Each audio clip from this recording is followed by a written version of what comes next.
kalau punya masalah jangan dikit-dikit cerita ke ibu, sebab ibu itu memandang dengan cinta. Kamu anakku yang aku gedekan, sama apalagi anda laki-laki.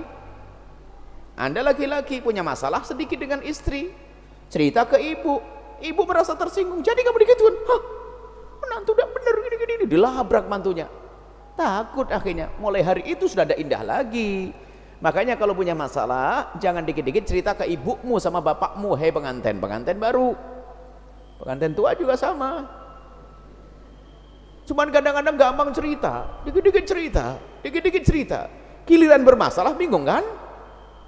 Kenapa? Sesuai dengan cerita. Apalagi ceritanya kadang-kadang cerita pembelaan. Sudah tahu yang salah dia,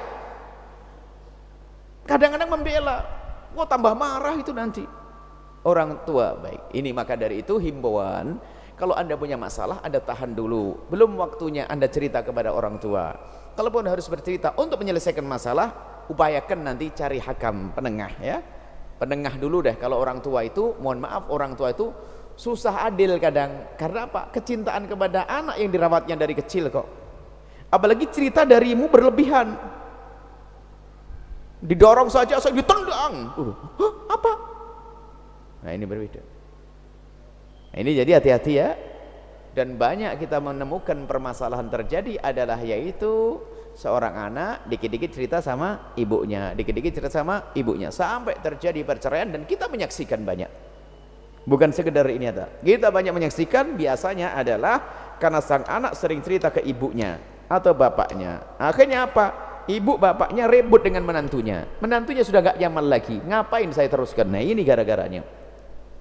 Bisa jadi anda seorang laki-laki punya masalah sedikit sama istrinya, pengecut, nyelesaikan gak bisa, lapor ke ibu, pitik kate, ayam kate itu beraninya di rumah dewe. Nah ini sama ibunya wani, tapi lu nyelesaikan sama istrinya gak berani. Akhirnya ceritanya sama ibunya, akhirnya ibunya ngambil keputusan, cerai saja dia, tinggalin. Hah, bingung kan dia? Nah, sekarang masuk pertanyaan, ini muqaddimah.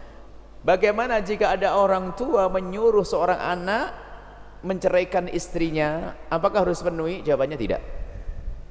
Karena anda sudah menikah dan dengan perjanjian yang disaksikan oleh Allah, anda tidak boleh dan haram dosa mencerai istri kecuali alasan syar'i.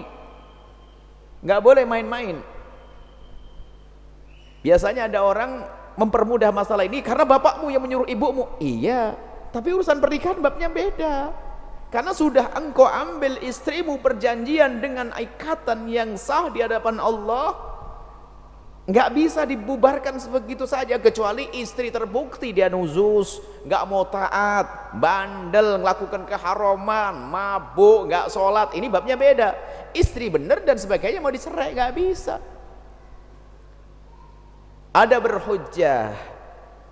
Ya ini biasanya hujahnya dipakai apa? Sayyidina Umar bin Khattab pernah menyuruh anaknya untuk mencerai istrinya. Ini yang sering dipakai hujah. Sayyidina Umar pernah, memang betul Sayyidina Umar bin Khattab pernah menyuruh putra beliau untuk menceraikan istrinya. Baik, jawaban yang akan kami sampaikan, saya pengen tahu mana orang tua yang ada di hari ini yang punya ilmu kayak Umar bin Khattab. Umar bin Khattab waktu menyuruh tentu sudah ada pertimbangan lain. Apa pertimbanganmu? Hanya emosi saja, cemburu, marah, langsung suruh mencerai? Apa ilmumu? Jangan sok menyamakan dirimu dengan Umar bin Khattab. Umar bin Khattab waktu menyuruh putranya mencerai, Umar bin Khattab seorang faqih, alim, dekat dengan Nabi, bukan asal ngomong. Tapi kalau kita, siapa kita? Gak bisa itu dipakai alasannya, ibu saya jujur saya mencerai, harus saya cerai kalau gitu. Oh, nggak bisa, babnya beda. Karena engkau sudah menikah dengan ikatan yang benar dan dulu orang tua juga merestui. Nggak boleh orang tua ikut campur masalah perceraian ini nanti. Hati-hati wahai para orang tua. Paling hebat orang tua itu bagaimana mendamaikan, bukan malah meracuni untuk bisa bercerai. Selesai ya, karena sudah terjadi akad. Mencerai itu nggak gampang, kecuali memang ada pelanggaran syariah. Menjadi diperkenankan perceraian, itu saja.